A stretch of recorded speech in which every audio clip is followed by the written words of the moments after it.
এই বলের মধ্যেই যেন তার জীবনের চালিকা শক্তি। 22 গজের বল যত ঘোরে তত এসে শক্ত হয়।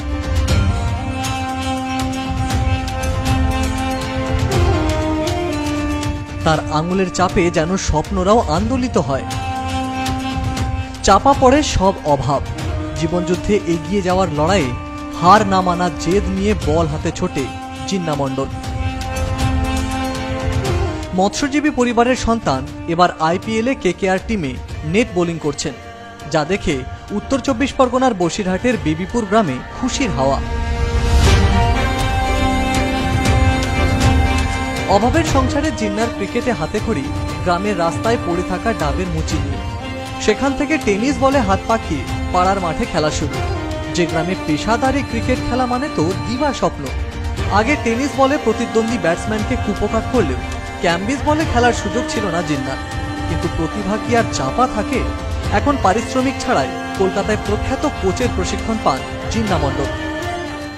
ফার্স্ট জুতোটা কাকুই কিনে দিয়েছিল, বা এখনো কাকু পাশে আছে, কাকুর দিয়েই সবকিছু চেষ্টা করছি। বা আমি দীর্ঘদিন বল কেনার টাকা ছিল না, টেনিস বলেই খেলতাম।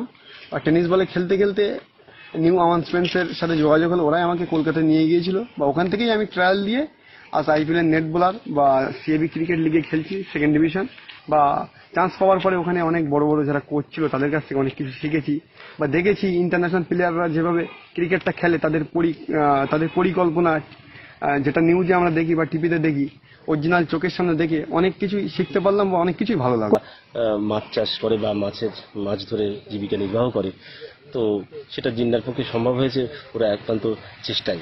আমাদের বসিরহাট থেকে একটা ছেলে যেন ইডেন গার্ডেনে হয়ে আগামী দিনে ভারতবর্ষের হয়ে খেলতে পারে, এটাই আমাদের কামনা, এটাই আমাদের বাসনা। আমরাও চাইবো আগামী দিনে জিন্না আমাদের কাছে অনেক বড় প্লেয়ার।